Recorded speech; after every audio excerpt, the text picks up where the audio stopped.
এই মুহূর্তে সব করতে বড় খবর ভাই, আপনারা জানেন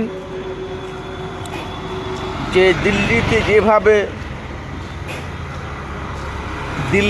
দিল্লির যুবকেরা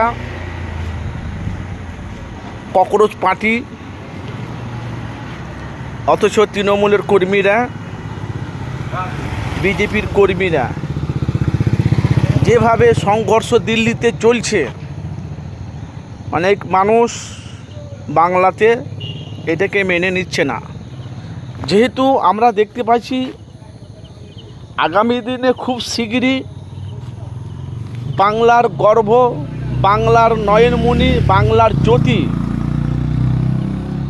আলহাজ মাওলানা পীরজাদা আব্বাস সিদ্দিকী ভাইজান খুব শিগগিরই একাধিক লক্ষ লক্ষ ভক্তদেরকে নিয়ে দিল্লি আন্দোলন করতে যাবে।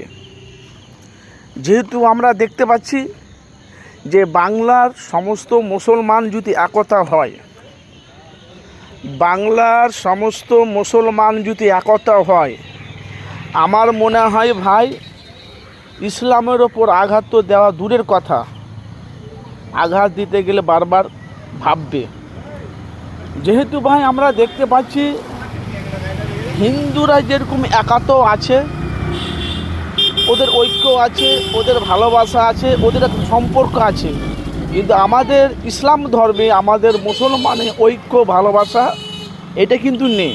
আজকে মুসলমান যদি এক হতো তাইলে ভাই কি বলবো, যেহেতু যারা আব্বাস সিদ্দিকী, যারা ভক্ত, যারা আব্বাস সিদ্দিকী যারা ভালোবাসেন, জান প্রাণ থেকে যারা ভালোবাসেন, যারা আব্বাস সিদ্দিকীর ডাকে, আমরা দেখেছি পশ্চিমবাংলাতে আব্বাস সিদ্দিকী কোনো জায়গায় যদি বক্তব্য রাখে, প্রতিবাদ সভা করে, যেহেতু কোনো মঞ্চে বক্তব্য রাখে, আমরা দেখেছি লক্ষ লক্ষ মানুষ জামায়াতে জড়ো হয়ে যায় আব্বাস সিদ্দিকীর সভাতে। পশ্চিমবাংলার কমসে কম কিছু কম বেশি 10 কোটি মানুষের মধ্যে আমি আমার ইসলাম ধর্মে মুসলমানদের বলছি, হিন্দু ধর্মের আমাদের হিন্দু মা বোনেরা, ভাইয়েরা, সবারই কথা আমি বলছি, কম বেশি আব্বাস সিদ্দিকীকে সবাই বাংলার মানুষ ভালোবাসে। যেহেতু আগামী দিনে খুব শিগগিরই আব্বাস সিদ্দিকী ভাইজান একাধিক ভক্তদের নিয়ে দিল্লিতে আন্দোলন করতে যাবে। বা আব্বাস সিদ্দিকী ভাইজান জলসাতে প্রোগ্রামে গিয়ে বলছে, সবাই তো বলছে যাবো কিনা, আবার ভাইজানের সাথে সব বেইমানি গাদ্দারি করবে না তো। ভাই আপনাদের মতামত জানাবেন, কারা কারা যাবেন আব্বাস সিদ্দিকী ভাইজানের ডাকে।